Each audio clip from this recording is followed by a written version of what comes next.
Hey y'all, it's me, Z.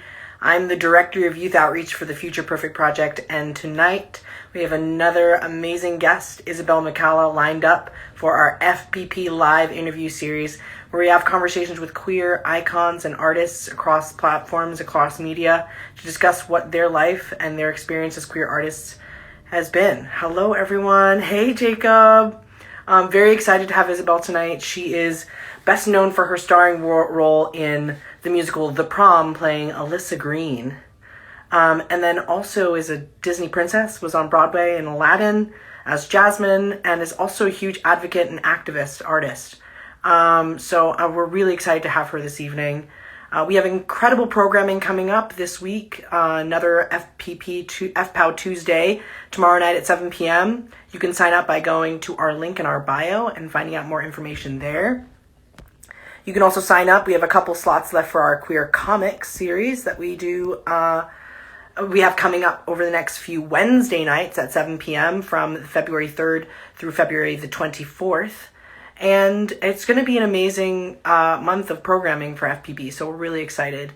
We have some awesome guests coming up. We have Alison Bechdel coming to our FPP Live. We have Junior Mint. We've got Rain Jones, who we just booked the other day. And we're really excited to have some amazing guests join us. We're still waiting on Izzy. They should be in hopefully soon. Let me check and see if they came in already. Isabelle, hello. Hello, where are you? But yeah, if you have any questions, you can throw them in the chat. We can start there. Izzy joined. Oh, thanks for posting, Celeste. Isabelle, I'm gonna find you. Oh, I don't see you. Izzy McCalla, you can request to join if you'd like to join me. There you are, Izzy. I see you. Oh, got excited. I'm fangirling right now. Okay, cool. Play cool. Oh, hello. Hi, Isabelle. How are you? I'm good. See, I'm so sorry we're talking over each other. There you go. No. Well, I'm really excited to meet you. I'm such a huge fan of yours as an artist and as a person because we are mutual friends with Caitlin Kinnanen, who just speaks the most amazing love and praises of you. With my same. The adoration is mutual. Oh, beautiful. But yeah. You are also you're just an amazing artist, and the work of yours that I've seen is something that I admire tremendously, not just, again, as an artist, but as an activist and an advocate for people of color, for queer people, for queer youth. You're just like a champion. I'm so glad that you gave your time to us this evening. I'm looking forward to a wonderful, vibrant chat. And there's many people here that are just grateful to have you. So there's so much love coming our way, and I'm just excited and grateful for your time. I'm so happy to be here. Thank you for having me on. I love talking about all things activism, queer, and people of color, and let's fucking go. Let's get in there. I also love that we are both in beanies. I think that's an important winter staple. Weather. It is appropriate beanie weather. Where Absolutely. are you right now? Whereabouts in the world? I am in my apartment in Washington Heights. Washington Heights. Yes. In the Heights. I saw that show 3 times when it was on. I was obsessed. It's so good. And so yeah, I'm there, and I went sledding today because we are in the middle of a blizzard. Oh yes, we are. Oh my god. Yeah. Are you in New York as well? I'm in New Jersey. You know, this is the perfect segue into what we do for our workshops. We have this usual wonderful warm-up introduction that we do that I will give you. I'll do a little prompt and then you can follow me. Sound good? Okay, sounds great. So my name is Z, and they are feeling calm in Roselle Park, New Jersey. So we say our name, we use our pronouns in a sentence to describe how we're feeling and where we are. Amazing. Okay. My name is Isabelle, And she is feeling excited in Washington Heights, New York. Yes, you're like already in a workshop. And so just so you know a little bit more about who we are the Future Perfect Project. And we believe that the self-expression of LGBTQ plus teens and allies is a declaration of a better future for us all. We do that by providing free arts programming. Yes, I said it. Free arts programming. Arts program. You are a saint. Like, truly, that is, I mean, not to cut you off, you can go on, but I think education is like the biggest, most important thing, and accessibility is what we need to work on. So you are doing the Lordess and the Lordies, all the works. We love to do it. We love to do it. I'm just so grateful that you're so on board, and you are someone who, as an artist, you've played many roles in theater, and you know, from the spectrum of being Jasmine in Aladdin to a monumental figure in theater, Alyssa Green in The Prom on Broadway. I'm wondering, you know, with all of that considered, if you could tell us a little bit about like Isabelle before all of the wonderful things on Broadway happened. Like what was that like root of theater and the arts for you? Like where did your passion for the arts begin? Absolutely. So I'm a born and raised New Yorker, Queens originally, and then moved out to Rockland County, which is about 45 minutes north of New York City. But my parents were professional ballroom dancers. So I grew up watching them compete in competitions, and they would teach at their studio, and I would sit and watch these couples dance. I spent weekends in a ballroom, like picking up rhinestones off the floors, and all I wanted to do was to dance. And so when I was in third grade, my mom enrolled me in ballet class for the discipline of it. She wanted me to be a nuclear physicist. Ha ha ha! Joke's on her. Um, but yeah, so I started dancing and loved it. Got hooked. I wasn't great. Nobody starts off like amazing. You have like natural abilities, but you know, I started dancing and then did the school musicals and plays. I think my first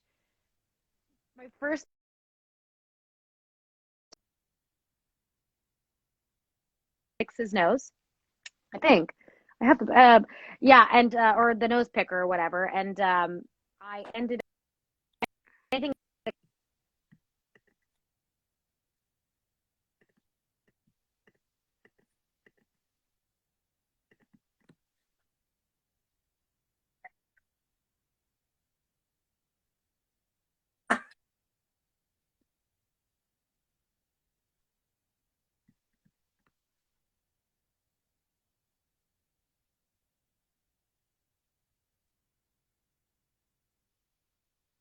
You there? Technology. I'm closing all the tabs on my desktop. Technology. We'll be right with you. Hopefully that helps. Izzy, are you there? Oh, we lost Izzy for now. Hopefully she will come back shortly. She's fantastic. I just am so excited to continue our conversation. Hopefully she comes back sooner than later. Let's see. Oh, that's a really great question, Amanda. Okay, this blizzard is in our way. Oh, she says she's here. Izzy is here. Here, let's see if this works.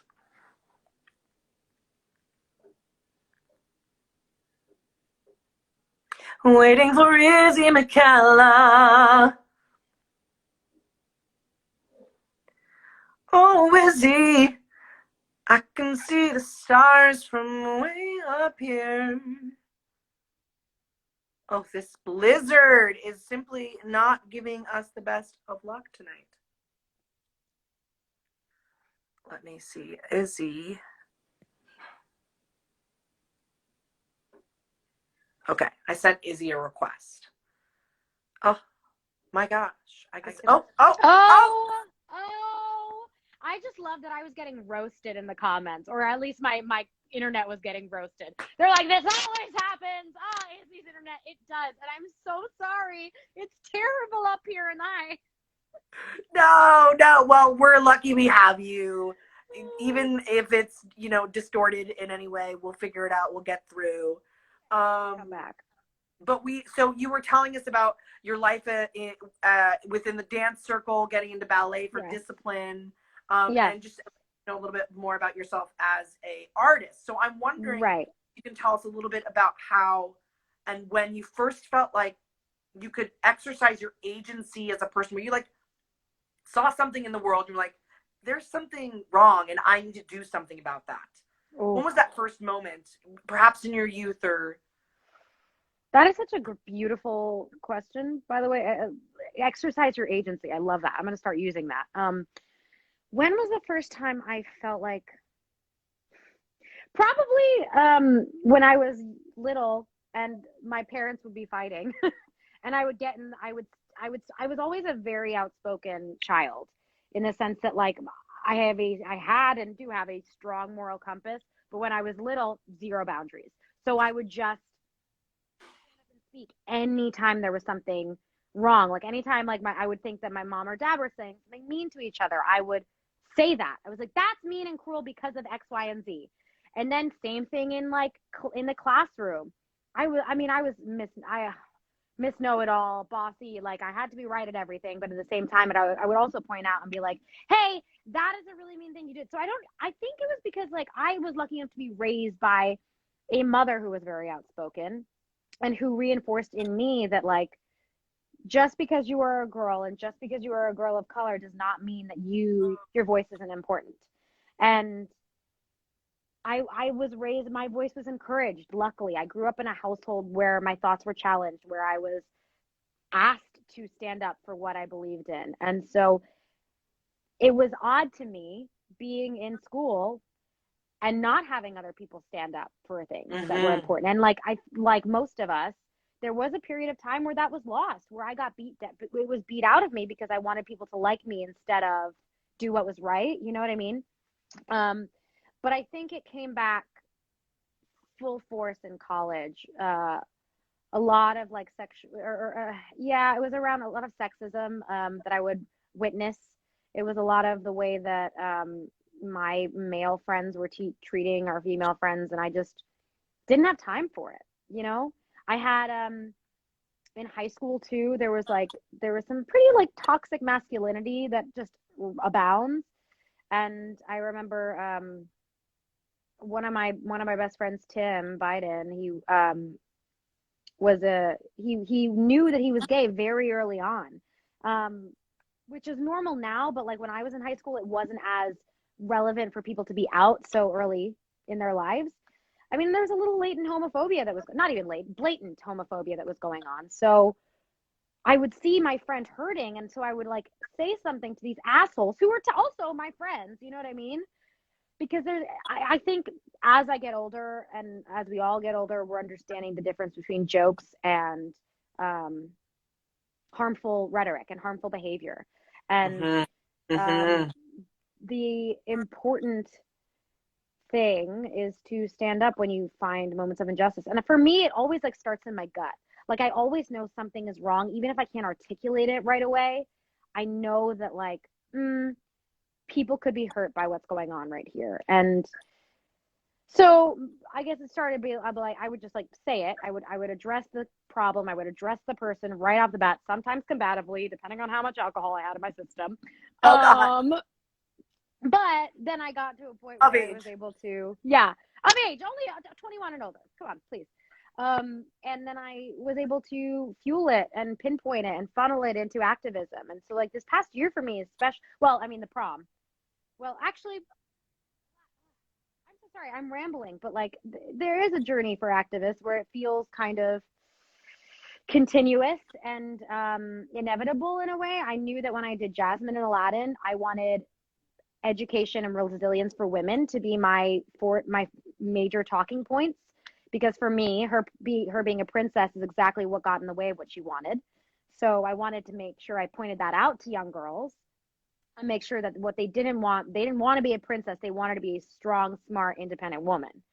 And then when I had the opportunity to play Alyssa Green, holy shit, that just, the ability to normalize and celebrate queer women, lesbian women who are at different stages of their coming out. I love the prom. I do love the prom because the two lead women, I mean, Emma and Alyssa, have very different stories and very different personalities. And it shows that queer women are not a monolith, and that everybody has their own coming out story. Everybody has their own time. Everybody has their own struggles. And I learned so much just from engaging with fans about it, about their own stories, about their coming out, about their identities, about the evolution of identities. And it was through those conversations that I was able to come out myself and own my identity as a bisexual woman. But that took so long to do. And I had like had to unpack all of this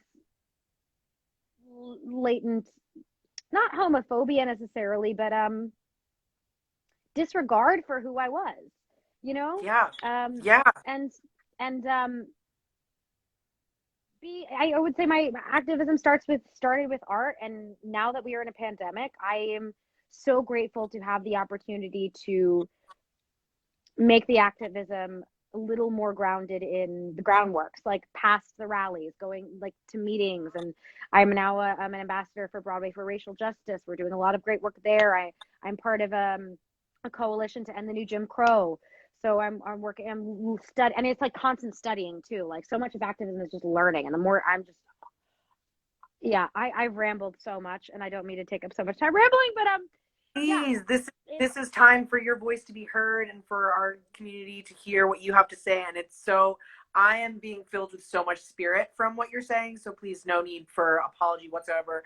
Everything you have to say is so warm and welcome. And I'm curious in a dialogue, like because for me, something that I could really relate to what you were saying was when you acknowledged that, like, not that necessarily was internalized for me, it was internalized for homophobia when it came to figuring out that I was, queer, that I identified on the spectrum. And, I'm wondering, when did you first know that you were a part of the queer community? When did I first know I was part of the queer community was probably 2018. Very recently, to be completely frank. And I didn't come out till 2019, like summer of 2019. But it was during that year that I was like, maybe this is an identity that I can start exploring and owning. But when did I was kissing girls? Like oh my God. I mean, I've always been a lover of souls and a lover of people. But here was what I was talking to a fan about this, and she was so smart, and she told me that the first person we have to come out to is ourselves. Mm-hmm. And for me, I thought I had a choice. I was like, oh, well, I get lucky because like I can hook up. Your audio is a little, I can't hear you. Can you hear me? I can't hear you. Oh no, this blizzard! No! Well, we'll keep it going. Izzy is still here. Let's try and rejoin you, Izzy. Yeah, exactly. Izzy, you're good. Okay.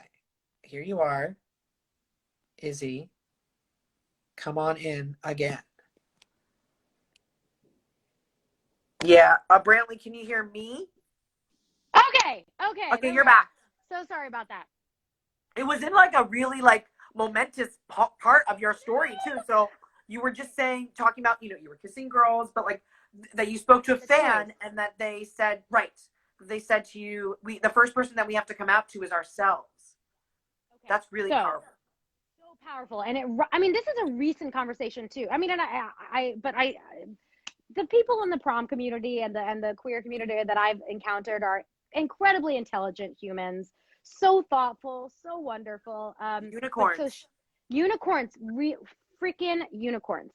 So she told me that, and I thought about it for a moment, and I realized I always thought I had a choice. I thought I can date guys but hook up with girls, and that's okay. Like I can have the best of both worlds, but without allowing myself to or even like entertain the possibility that I can date women as well, or non-binary folk as well. Like, I've always been attracted to souls, so why am I limiting myself by thinking that my life partners have to be men? You know what I mean? And so once I had accepted that, it was like the gates to paradise opened, and I wasn't limiting myself in the way I was like gazing. Not that I was like scoping out people. I'm also just like, nobody touch me right now. But but at the same time, I genuinely could, when I could freely say that I was just as attracted to, you know, who it was I was attracted to people rather than the body, and I didn't care. Mhm. And I didn't care who was Mhm. on the receiving end of hearing that. That was freedom. That was elation. And so for a long time too, I always thought that like I had to oh, my sound is fluctuating. Ooh. I hope it's steady for some It's people. steady from on my end. I can hear you, Okay. but Okay. but good call, Um Krisa. I will Thank you. start talking slower. I don't know. But yeah, for the longest time, I again, this was a slightly ignorant thought that I could only be a part of the queer community if I had been like if I had dealt with trauma in my past, because we never saw happy stories of queer people growing up, which is another Until we reason got I to was. see you and Caitlin kiss in the Macy's Day Parade, the first queer Yeah. kiss in the Macy's Day Parade, which is amazing. I'm wondering if you can talk to me a little bit about how sort of your queerness, right, in that role in particular, but how it has infused with your work as an artist. Oh wow. In that role in particular. Okay. I think I learned so much doing that show. Um, I learned, I mean, just by stepping into Alyssa's shoes and having to live in that state of like perpetual anxiety of the fear of losing everything if you admit who you are. And I related to her on the level of being an endless people pleaser, in the sense that like Mm, I for so long wanted everyone to say yes to me. I wanted to be there for everybody, but I lost so much steam and awareness of what I needed and what who I was. And playing Alyssa showed me the importance of, and like the intersection of queerness and self-care, and because it's all about like understanding and accepting your identity and your needs, and listening to that voice in you, your inner voice that tells you who you are. And the fact that like none of us are ever going to make everyone happy. Nobody's going to like every single decision we make, but Word. catering to other people will only hurt ourselves. And Mm-hmm. so Alyssa kind of unlocked that for me. And when I started taking care of myself better, honestly, my art got better too, because it was so much easier for me to be present and drop into scenes and drop into moments when I had worked through my own trauma all outside the stage door. So, Mm-hmm. What is what does self care look like to you? Both in like the healing process of trauma, but like on a day to day basis, what's that look like to you? I'm a big advocate for therapy, talk therapy. It's wonderful. You have to shop around for the right therapist, but I think if you've got a good relationship, it can be very helpful. I also meditate a lot. I've gotten into meditation in this pandemic. That's been a good self-care. Journaling. I journal quite Mm-hmm. frequently. And I do that often when I feel things very deeply, very quickly, but I don't always know what it's about. So I will either meditate on it or write about it to try to trace the root of that. And I also try to catch my thoughts before they go negative. So I can, instead of, analyzing a decision I made or a behavior I exhibited by saying, God, Isabel, you're so stupid. Why did you do that? I stopped and I now try to stop and say, oh, that's interesting. What was that about? And like trace the root of that back to its source. So now I know why I did that thing. And so there's not judgment associated with that behavior, so that I feel secure in who I am. And I'm like, oh, right. You said that really cruel statement because you were feeling insecure about this one thing. You should explain that to the person on the receiving end so they understand. You know what I mean? So that there's like, I think we need to be kinder to ourselves. We need to be kinder because none of us are ever going to be on the moral high ground at all times. We live in gray. We have the dark and light within us, all that blah, blah, blah, blah. But the only way to like be better people is to acknowledge and accept those dark bits, address them head on, and then move forward. And I think so it's just like not taught in society, which it really should be. I feel like we need self-care in schools because we're taught to just funnel our emotions to the side and never deal with them, and that if you are very emotional, then that is a weakness, where I believe that it is a major strength. If you talk about depression, like for me, I know I'm depressed if I don't feel anything. If even if I have really sad days, I know I'm okay because at least I'm in touch with my feelings and I can trace what they're about. But the second I am deflecting by going on my phone and scrolling too much, or binging too many things, or eating too many things, there's like certain significant behaviors that I exhibit that I know that makes me not okay. And so I think part of self-care is understanding those markers within ourselves and learning how to work through it and understanding what works for you, because we all are going to have different ways of taking care of yourself. What's your version of self-care? Oh my goodness, Izzy, Isabelle, you're putting me on the spot. I love it. Well, I'm going to answer you. The first thought I wanted to respond to, however, was what you said about journaling and about, it made me think of one of our workshops that we recently had called Facing Toxic Positivity. You know, rather than like having to continue to put a smile on, to that like all feelings are welcome and accepted. And someone asked a question in the chat about journaling tips, and I would strongly encourage all of you to check out in our bio. We have a link to all of our workshops. We have workshops on Tuesday nights, our writer's room, which we have a different topic for every week. I bet you would love it, Isabella. It's an amazing group with different different topics every week, sort of to like reflect on what's happening in the world. We try to keep it current. I love that. Yeah, it's a powerful space. And then we have another workshop called Queer Comics coming up, where it's a 4-week commitment where young people don't have to have performance or drawing experience, but we're going to come up with we're going to find our superpowers and build our own justice leagues, our queer justice leagues. I love that. Link is in the chat now. And then also the topic for tomorrow night is community. Speaking of like queer community, which we're building right now. But to answer your question, self-care to me looks like spending time with the dogs. Love that. And I love, like, I feel like when I need to cry, my dog just like licks my tears. It's one of the most amazing sensations ever. And like since I was a little kid, I remember my dog just like coming and holding me. Part of my spiritual practice is chanting. So I chant as a part of my spiritual practice, like come to a centered space. I also, I meditate as well. That's a really useful tool. I journal as well. I also love, for self-care, playing my guitar. I just started learning how to play the guitar. That's amazing. It is, thank you pandemic. I mean, not thank you pandemic, but thank you quarantine aspect. Yeah. It's been a really great opportunity to focus on that skill. But thank you for asking me.